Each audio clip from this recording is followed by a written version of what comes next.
Hai, bertemu kita dalam rancangan Maria You All. Oke, untuk topik pada minggu ini seperti biasa ya, Maria You All akan mengupas topik-topik semasa.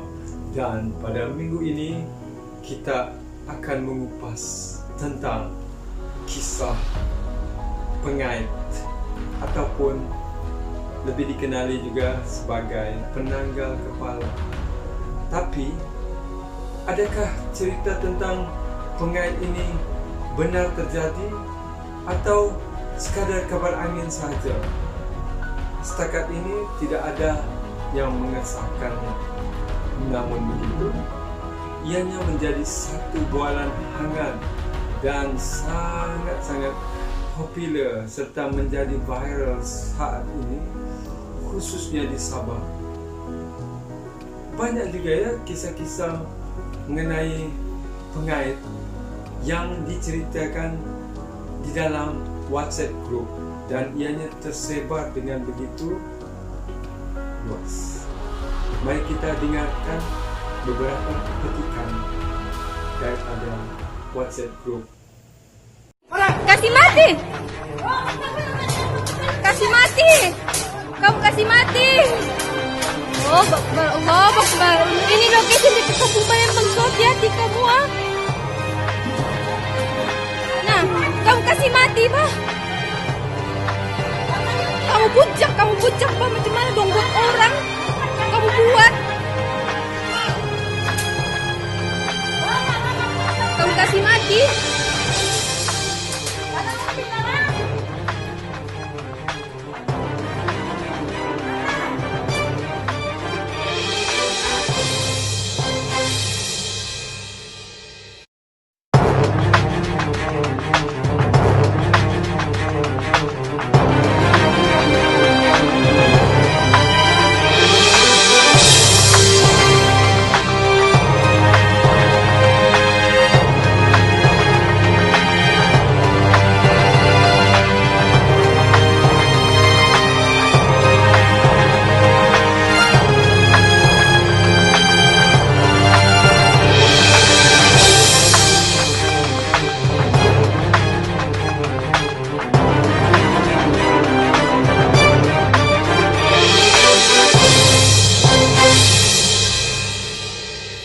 Assalamualaikum warahmatullahi wabarakatuh. Untuk makluman video itu sebentar tadi berlangsung di Palembang. Allahu alam, tapi cerita lanjut nasi yang kesahian na teleponanku di Palembang si barang keluarga sahi dan 50 ya tanda bersenjata pasakat nimbulian luma aja sanionan si sama Palembang nan 50 tanda bersenjata ya dan dipagapas ya. Dan dengan cepatnya sob eskom lah pihak polis baik natakka. Jadi berdosia sih setahu ku nah tawut ka dalam tawut nah alam lagi ya info itu. Jadi untuk keamanan keluarga ma kampung khususnya nama kandak loh berkali-kali na peng kita ya. Lebih kurang petikan-petikan yang telah kita terima juga ya, ianya dikongsikan dari satu ke satu grup, dari satu grup ke satu grup dan disebarkan lagi. Jadi ianya menimbulkan kebimbangan dan ketakutan di kalangan penduduk, di kalangan ibu bapa dan masyarakat setempat. Tapi yang pastinya pada program kali ini kita ingin mengupas tentang persoalan, tapi kami tidak mengiyakannya dan tidak sekali juga menafikan. Kita dah dewasa, Anda pikir sendiri. Tapi kita akan kupas satu persatu berdasarkan kisah-kisah, kejadian dan juga pengalaman saya sendiri di zaman kanak-kanak saya. Okey, berkaitan tentang zaman kanak-kanak saya. Pada era 70-an, 80-an sangat popular tentang kisah pengait ini dan ianya menjadi satu ketakutan ataupun bahan momokan pada ibu bapa terhadap anak-anak yang nakal. Sebagai contoh, kamu balik cepat-cepat, jangan sampai maghrib, nanti kamu ditangkap pengait. Ini adalah satu momokan ataupun ugutan dari ibu bapa agar anak-anak cepat balik ke rumah. Dan ianya menjadi satu ketakutan ataupun menjadi satu amaran kepada kanak-kanak yang nakal juga. Sebagai contoh, jangan kamu berlari, nanti aku panggil pengait. Jangan kamu buat ni, nanti ada pengait tangkap kamu. Jadi zaman kanak-kanak kami pada masa itu sering dimomokkan dan ditakutkan, dan kisah pasal pengait ni begitu dekat pada kami, di mana ibu bapa menjadikan pengait ni satu ketakutan ataupun ugutan kepada kanak-kanak yang nakal, ataupun untuk mengelak mereka melakukan sesuatu perbuatan yang tidak ibu bapa senangi. Baiklah, antara lagi satu kisah yang popular di sekitar 80-an dulu adalah pengait yang menanti di semak-semak ataupun di jalan-jalan ataupun di sekitar kampung yang sunyi ataupun di rumah yang sunyi. Tapi apa yang lebih menarik lagi, kita ingin tahu pengait itu apa dan mengapa mereka dikatakan ingin menanggal atau mengait kepala. Perkataan pengait itu sendiri sebenarnya adalah bahasa pasar Sabah. Ianya seperti contoh ya, kita mengait kelapa. Kan kelapa tu dikait sampai dia jatuh bom, ataupun kait kelapa sawit. Maksud dia menggunakan sabit. Dan begitu juga pemahaman saya tentang zaman kanak-kanak saya, yang pengait ni membawa sabit dan mereka akan slash sekali je, macam kait lah, sekali timpas, kata orang Sabah, sekali timpas atau sekali potong.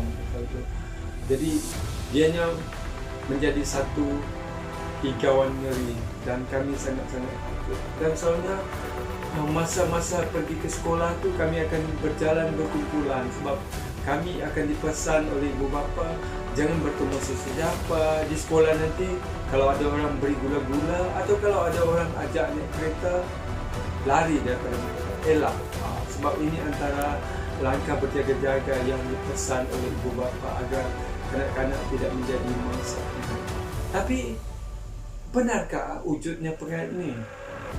Adakah benar? Anda rasa bagaimana? Tapi kalau tidak benar, mengapa kisah ini berulang-ulang dari tahun 70-an, 80-an, 90-an kita masih dengar, dan di saat ini juga, baru-baru ini maksud saya, masih diperkatakan dan ianya menjadi satu berita yang hangat dan viral ya di kalangan. Walaupun tidak muncul ya berita ini di arus perdana, tetapi melalui grup-grup WhatsApp ianya menjadi satu bualan hangat dan menjadi perkongsian yang sangat besar sekali. Jadi apa keperluan pengait ini sebenarnya? Kalaulah, ini kalau ya, saya tidak mengiyakan kalau ianya benar.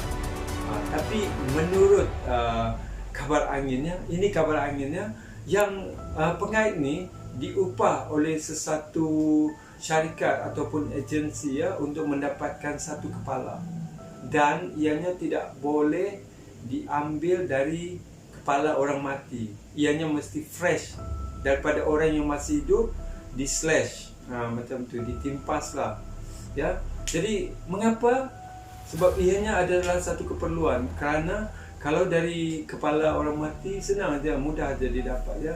Tetapi menurutlah kisah yang kami dengar masa kecil-kecil lah, orang-orang tua kata sebab kepala yang fresh ni, orang yang masih hidup, kepala tu diperlukan untuk sesebuah construction ataupun pembangunannya, di mana dipercayai, sekali lagi saya ulangi, dipercayai, bukan daripada pendapat saya, tapi ini adalah daripada bualan di sekitar dulu dan hingga kini, di mana kepala tu akan ditanam ya di satu tempat pembangunan atau bangunan ataupun jambatan untuk mengukuhkan jambatan tu dan untuk mengukuhkan sesebuah bangunan tu daripada runtuh, daripada ya rebah sendiri ataupun dari ancaman gempa bumi.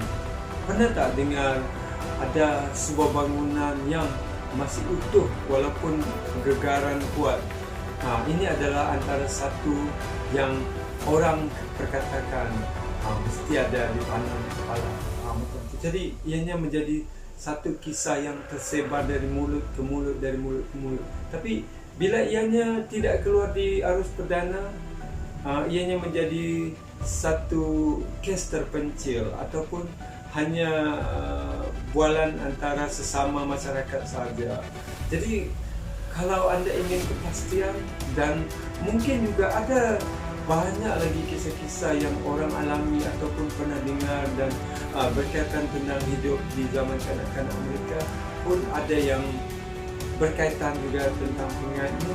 Mungkin anda boleh kongsikan bersama kami dan kita akan cuba kupas, bawakan topik ini lagi, dan kita akan perbaiki segala kepercayaan dan kabar-kabar angin itu. Mungkin kita akan kumpulkan data-data dan informasi dari anda semua agar kita boleh bersama-sama merungkaikan kisah mengenai pengait ini. Sehingga itu, biarkan dulu diri anda diselubungi misteri.